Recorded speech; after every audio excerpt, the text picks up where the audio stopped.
When it comes to biker gangs, Hells Angels is considered to be the biggest and baddest. But there's a club that's way ahead of Hells Angels when it comes to being notorious. Formed 13 years earlier than Hells Angels, today we are going to talk about the Outlaws. History. The Outlaws Motorcycle Club, often referred to as the Outlaws, is a legendary biker gang known for its history of violence and criminal activities. Founded in 1935, the Outlaws MC stands as one of the world's oldest and most well-known outlaw motorcycle clubs. They proudly wear the label of a one-percenter club, signifying their refusal to adhere to the rules and regulations set by the American Motorcycle Association, AMA. Outlaws in making. The tale of the Outlaws MC began with the simple party held in 1935 at Matilda's Bar, located on the former Route 66 in the Chicago suburb of McCook, Illinois. Initially, they weren't what you'd classify as a one-percenter group. Instead, they were just another motorcycle club among several in the area. However, World War II brought significant changes to their trajectory. The downfall. As the war raged on, like many motorcycle clubs, the Outlaws MC saw its membership decline as members enlisted in the military. The lack of activities during these difficult times led to a period of stagnation. Still, as the war ended, the Outlaws quickly recovered their momentum. In 1946, they planned their first significant post-war event at Soldier Field in Chicago, making a pivotal moment in their journey. However, the early 1950s presented a fresh obstacle to their growth. Many outlaws made the unexpected decision to leave the club and join the police force. This sudden departure of members had a significant negative impact on their expansion, forcing them to confront the fact that their population was dwindling. Revival. Undeterred by this setback, the Outlaws recognized the need to adapt, refocus, and emerge stronger. In the mid-1950s, they made a pivotal decision to disband near McCook and reassemble in the heart of Chicago. This shift in location was more than geographical. It was a transformation of identity. To reflect their grittier outlook in their new surroundings, they proudly shed the old McCook Outlaws moniker and embraced their new name, the Chicago Outlaws. This rebranding extended to their club's logo as well. They adopted a smaller, more menacing skull, replacing the winged motorcycle and elaborate Old English letters. This image overhaul solidified their new tough image and signaled their readiness to take on the world. With time, the Chicago Outlaws Motorcycle Club grew and evolved, spreading its roots across the nation and even expanding internationally. Post-1960s. During the swinging 1960s, and as the 80s and 90s rolled around, this growth only accelerated.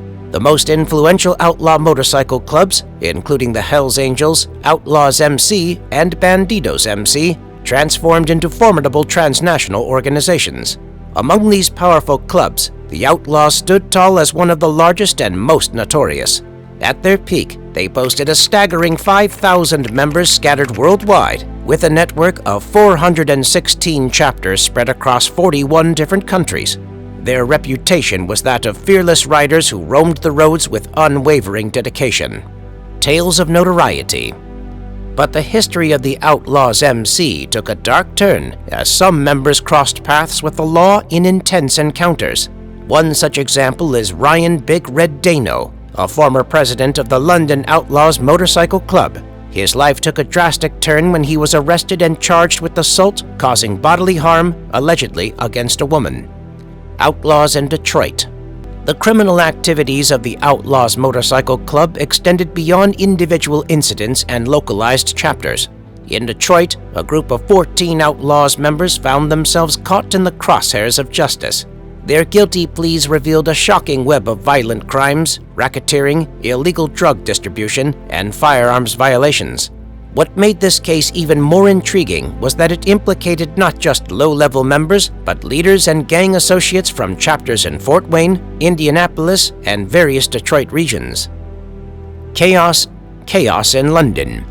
Detroit wasn't the only place where the Outlaws faced legal scrutiny. Their criminal enterprises extended beyond borders, reaching even into the heart of London. A daring police operation exposed their large-scale cocaine trafficking activities in the area. Among the arrested bikers was none other than Ryan Big Red Dano, a former president and allegedly a current member of the Outlaws MC London chapter. The Madmen. But things got even more gruesome when lives were involved. Enter Madman Miller, whose life was filled with bloodshed and mayhem as a fearsome enforcer for the Outlaws Motorcycle Club. He continued a protracted conflict with the notorious Hells Angels, and in 1993, this feud reached a breaking point. Close to Richmond, Madman Miller played a key role in a bloody conflict that left a path of carnage in his wake. He brutally sliced a man's throat during a terrifying altercation, solidifying his position as one of the most feared enforcers in the biker community. However, fate had other ideas for Madman Miller. Eventually, he came under the long arm of the law and was hit with a flurry of racketeering allegations. The outcome? 2 life sentences in prison, banishing him for all time from the brutal society he had previously dominated. Shooting in Texas. Nevertheless, Miller's capture did not put a stop to the legacy of bloodshed. A terrifying string of shootings along Interstate 45 in southeast Texas left 3 people dead and another injured. These encounters had all the characteristics of motorcycle gangs fighting in the wild. Each victim was a male who was clearly a member of an illegal motorcycle gang, as their attire and insignia identified them as potential targets. In the crossfire between gangs, Athenaeus Tom Thumb Markopoulos, a courageous Outlaws Motorcycle Club member, was one of the victims. He tragically lost his life in a terrifying gunfight that took place on that dreadful April 26th. It was a brutal act of vengeance that brought attention to the warring gangs' never-ending cycle of retaliation. Paul Ringett. But the narrative doesn't end there.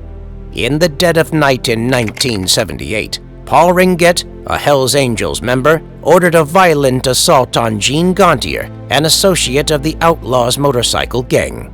This incident served as a somber warning that violence begets more violence in the ongoing war between the 2 clubs.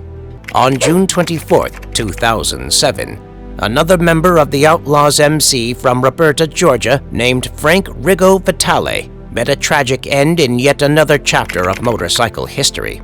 Gunshots shattered the stillness outside the Crazy Horse Saloon nightclub in Forest Park, Georgia, before the sun had even come up. Frank Vitale lost his life in a terrifying gunfight at the hands of 2 Renegades MC members, but none of these was as violent as the Outlaws-Bandidos rivalry. Bandidos versus Outlaws. The rivalry between the Bandidos Motorcycle Club and the Outlaws Motorcycle Club is one of the most notorious and enduring feuds in the world of outlaw motorcycle clubs. The Bandidos MC, founded in 1966 by Donald Eugene Chambers in San Leon, Texas, quickly became a formidable force in the world of outlaw bikers. Their emblem, featuring a fat Mexican bandit wearing a sombrero and carrying a machete and a pistol, became instantly recognizable. Conflicts. The conflict between the Bandidos and the Outlaws can be traced back to the 1970s when tensions began to escalate.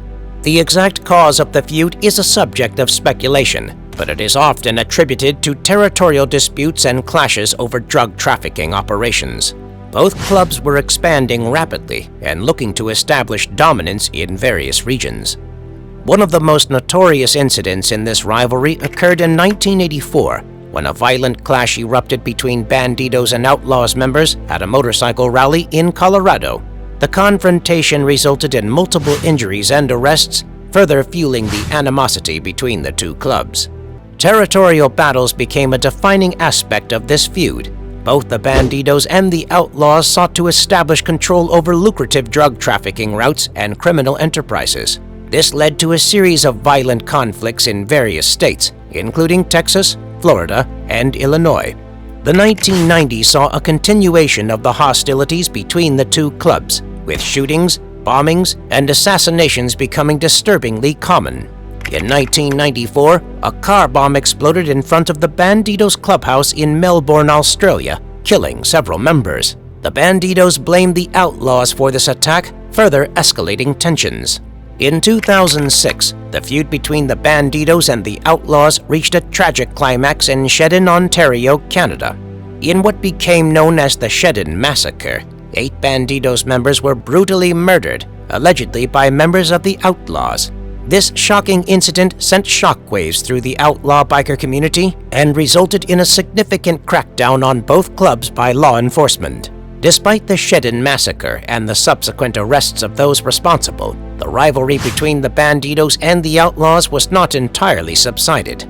Both clubs continue to coexist in a state of hostility, with occasional clashes and violent incidents. Other side of the picture. While the Outlaws Motorcycle Club's history is marked by violence, criminal activities, and intense rivalries, it also reveals their commitment to brotherhood and, in some instances, acts of charity. The world of outlaw bikers is complex, shaped by a strict patch system, formal rules, and a deep sense of territoriality. This was it from the dark tales of Outlaws Notoriety. Hopefully you liked it. Make sure you give it a like, and don't forget to subscribe to the channel.